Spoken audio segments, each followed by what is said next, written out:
Hello दोस्तों, आज के इस वीडियो में हम लोग विलोपन विधि को समझेंगे।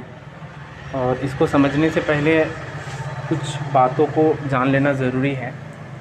विलोपन विधि एक ऐसा मेथड है, एक ऐसी विधि है जिसके द्वारा हम दो चर वाले रैखिक समीकरण को बहुत ही सरल तरीके से हल कर सकते हैं और बहुत कम समय लगता है हल करने में। मैं कुछ उदाहरण के द्वारा दो चर वाले समीकरण के युग्म को आपको समझाने की कोशिश करता हूँ। पहला एग्ज़ाम्पल 2x प्लस 3y बराबर 13, ये फर्स्ट इक्वेशन है। और second equation x plus y is equal 5, ये हमारा सेकेंड इक्वेशन है। अब इसको हल करने का 4 से 5 तरीका हो सकता है। उसमें से एक प्रतिस्थापन विधि है, और जो मैं भी बता रहा हूँ विलोपन विधि, वज्रगुणन विधि, और इसके अतिरिक्त तुलनात्मक विधि और एक ग्राफीय निरूपण के द्वारा भी हल किया जाता है। तो उनमें से ये बेस्ट कहा जा सकता है। बच्चों को विलोपन विधि समझने में प्रॉब्लम नहीं होता। आप भी बहुत कम समय में इसी वीडियो को देख करके विलोपन विधि को बहुत अच्छी तरीके से सीख सकते हैं। तो चलिए अपने टॉपिक पर आते हैं। तो इस एग्ज़ाम्पल को आप कैसे सॉल्व करेंगे? इस एग्ज़ाम्पल को सॉल्व करने के लिए हम विलोपन विधि जो लगाएंगे, तो इनमें क्या करना होता है कि दो चर आपको दिख रहा है x, मैं आपको दिखा रहा हूँ यहाँ x, और दूसरा y। आपको दूसरे इक्वेशन में भी दो चर दिख रहा होगा x और y। तो इन्हीं दोनों चरों में आपको एक चर को विलुप्त कर देना है। मतलब ये हुआ कि आप दोनों इक्वेशंस में कुछ ऐसे नंबर को आप लेंगे जिससे दोनों चर का जो अचर वैल्यू है उसको बराबर, जैसे इस इक्वेशन में आप इस इक्वेशन को ले लीजिए। इसमें दो चर x और y है, जिसमें से एक चर का अचर 2 है, 2x, और दूसरा चर y के लिए अचर 3 है, 3y। तो आपको या तो x को चूज़ करना है या y को चूज़ करना है, और उनमें से किसी एक को बराबर कर देना है। ये ध्यान रखना पड़ेगा। तो ठीक है, हम आगे चलते हैं। मैं इसको इरेज़ कर देता हूँ थोड़ा। ओके, तो पहला इक्वेशन को देखिए। पहला इक्वेशन 2x प्लस 3y बराबर 13 और x प्लस y बराबर 5। तो इनमें चलिए मैं y को बराबर कर लेता हूँ। तो y को यदि बराबर करना हो तो एक पहला इक्वेशन में 3y जबकि दूसरा इक्वेशन में 1y है, तो हमें क्या करनी है, 1 और 3 का एलसीएम ले लेना है। तो वैसे आपको पता हो 1 और 3 का एलसीएम जो बड़ा होता है बेसिकली वो बनाना होता है। यदि यहाँ 2 हो जाता, यहाँ यदि 2 हो जाता तो 2 और 3 का एलसीएम 6 हो जाता, बट 2 तो है नहीं, तो इसलिए हमें एक हिडन होता है किसी भी चर राशि के साथ। तो 1 और 3 का एलसीएम ले लेना है। तो 1 और 3 का एलसीएम हो जाएगा 3। तो आपको पहले इक्वेशन में ये ध्यान रखिए कि आपको 3y बनाना है। तो इसके लिए कितने से मल्टीप्लाई कितने से गुना करेंगे कि ये 3 बन जाएगा। तो हमें पता है कि यदि 1 से गुना कर दिया जाए तो वही 3 होगा, और दूसरी इक्वेशन को भी 3 बनाना है, 3y बनाना है, तो यहाँ 3 से गुना करना होगा। तो ओके,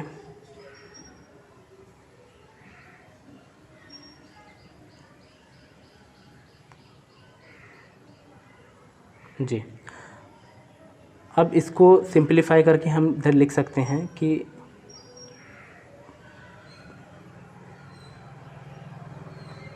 2x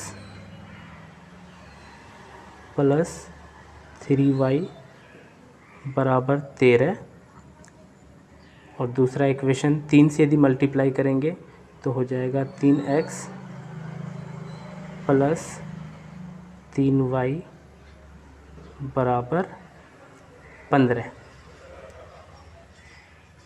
अब हमें क्या करनी है, 3y प्लस का है ऊपर में और नीचे वाले इक्वेशन में भी 3y प्लस का है, तो हमें इसे विलुप्त करना है, एलिमिनेट करना है। तो ऐसी सिचुएशन में यदि हम इन्हें सब्सट्रैक्ट कर दें तो ये विलुप्त हो जाएगा। तो हम इसे सब्सट्रैक्ट अर्थात घटा कर देते हैं। तो माइनस, यहाँ भी माइनस, बिकॉज़ यहाँ 3x के साथ प्लस है ऊपर, इसलिए माइनस ऑपोजिट साइन लगता है। यहाँ 3y के साथ प्लस है, इसलिए नीचे ऑपोजिट साइन माइनस लगा, और 15 के साथ भी प्लस ही है, इसलिए यहाँ माइनस लगेगा।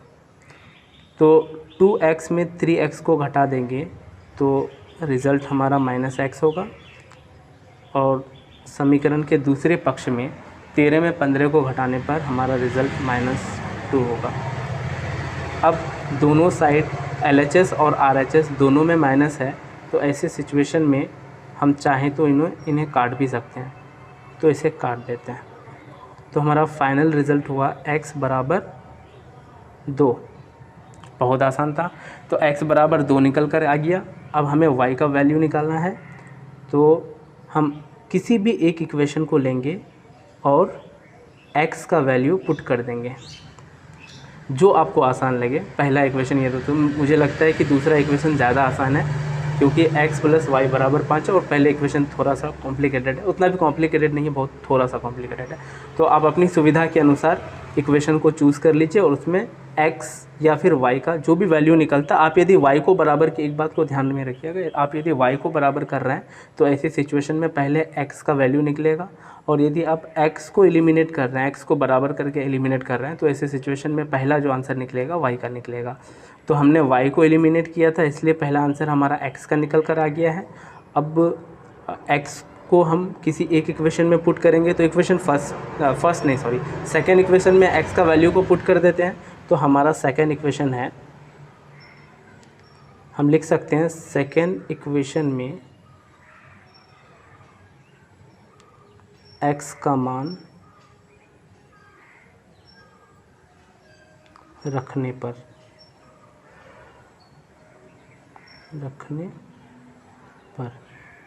तो सेकेंड इक्वेशन को ले लेते हैं। सेकेंड इक्वेशन हमारा x + y = 5। अब x का वैल्यू 2 है, तो आप 2 पुट कर दीजिए, तो 2 + y = 5। तो y बराबर हो जाएगा 2, RHS में जाकर माइनस हो जाएगा, तो 5 - 2, या हम सीधा लिख सकते हैं 3। तो देखिए बहुत ही आसानी से हमने इस मैथ्स को सॉल्व कर लिया है, जहां हमारा x का वैल्यू 2 आया है और y का वैल्यू 3 आया है। अब चाहें तो इसे चेक भी कर सकते हैं, दोनों इक्वेशन में अलग अलग x और y का वैल्यू रख करके, यदि LHS बराबर RHS होता है तो ऐसे सिचुएशन में बिल्कुल हमारा हमने जो सॉल्व करके जो आंसर निकाला वो बिल्कुल करेक्ट होगा। तो चलिए मैं आपको सॉल्व करके दिखाता हूँ, मतलब चेक करके दिखाता हूँ। सेकेंड इक्वेशन में वैल्यूज़ को रखेंगे यदि, तो सेकेंड इक्वेशन हमारा है x + y = 5। हमारा यहाँ तक सॉल्व, ध्यान रहे यहाँ तक, यहीं तक बनाना है, ये एक्स्ट्रा हम चेक करके आपको दिखा रहे हैं। x + y = 5, देन x का वैल्यू 2 है और y का वैल्यू 3 है, और वैसे भी 3 + 2 = 5 होता है। मतलब ये हुआ कि LHS और RHS हमारा बराबर हो गया, इसलिए कहा जा सकता है कि हमारा इक्वेशन बिल्कुल सही है। आप इनको सेकेंड इक्वेशन फर्स्ट इक्वेशन में भी रखकर, कोई भी इक्वेशन में रखते हो, और यदि LHS बराबर RHS आता है तो ऐसे सिचुएशन में ये सही आंसर माना जाएगा। तो वीडियो कैसा लगा दोस्तों?